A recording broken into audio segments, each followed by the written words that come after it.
Дараагийн мэдээ. За Батгэрэл 40 жилийн өмнө залуу техникчдийн ордны усан онгоц радио электроникийн ангийг сурч төгссөн. Гэвч тус ордон үйл ажиллагаа явуулахаа болсноос хойш гарын урд үетэй техник сэтгэлгээтэй хүүхдүүдэд ур чадвараа хөгжүүлэх газар байхгүй болсон байна. Иймээс Батгэрэл 15 жилийн өмнө зохион бүтээгч дугуулангаа хичээллүүлж эхэлсэн байна. Таны харж байгаачлаа энд байгаа бүх бүтээлийг хүүхдүүд хийсэн зөвхөн гаднаас сандлыг л худалдаж авсан гэдгийг багш нар хэлж байлаа. Тухайлбал энэ бол 12 настай хүүхдийн хийсэн бүтээл орон сууцны хороол Монгол ахуйг харуулсан хэсэг спорт зохицолбор усан сан зэргээс бүрдэж байгаа 12 настай хүүхэд мэрэгжлийн төвшөнд хийсэн гэдгээр ийм онцлог юм аа. Энэ жижиг бүтээлч чинь 5 настай хүүхдүүдийн хийсэн машин. Өөрсдөө зураад харахад жижигхэн боловч 5 настай хүүхд ийм итгэх шимтэй ийм загвар хийнэ гэдэг бол тухайн насны хүүхдтэй бол их том бүтээл юм байна.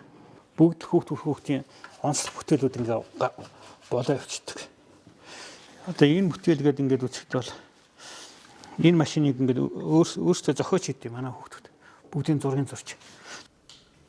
Батгэрэл энэ хугацаанд 2000 орчим шавьтай болсноос гадна хүүхдүүд суралцах хугацаанд автомашин, усан онгоц, нисэх онгоц, робот, архитектурын загвар зэргийг бүтээж байна. Энэ гэрэл хийж үзэж байгаа. Тэгээд их хөгжилтэй. Би бол онгоц бүтээдэг хүн болохыг хүсэж байгаа. Би ерөөдөө бол тийм машин идэр, тийм лего идэрийг сонирхдаг.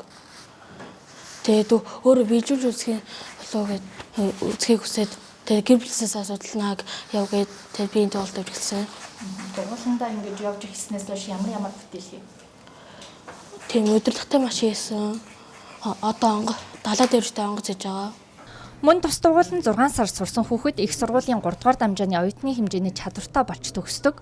Хүүхдүүд 6-аас 13 наснда сурах хүсэлт сонирхол өндөртэй байдаг бол 15 наснаас хойш төдийл амжилт гаргадаггүй гэдгийг Батгэрэл багш онцолж байсан юм аа. Багаас нь зорилготой чиглэлтэй хүсэл тэмүүлэлтэй болгочхоор хүүхдүүд ирээдүйд явах цамаа алддаггүй. Зүг чиг алддаггүй. Нэгсэндээ амьдралыг амьдралын төлөө тэмцэлтэй зорилготой болчдөг. Бүтээл аваад хийсэн загвар аваад гарч байгаа нь тэр хүүхдийн нүднээс яг харагдтыг ад чаргал нүд нь яг гэрэлт үнэхээр яг өөрийнхөө хамгийн анхны бүтээл хийсэн хүүхдүүд чинь нүд нь гялзаад аюу баяр баясгалан дагалдаг байхгүй. Тэр бол багш хүнд өгдөг хамгийн том энерги шүү дээ. Тэрбээр мөн байшин бариад үйлдвэр байгуулад улс орон хөгжихгүй хамгийн гол нь бүтээлч сэтгэлгээтэй инженерийг бэлтгэх ингэхдээ багаас нь сургахын чухлыг онцлсан юм аа.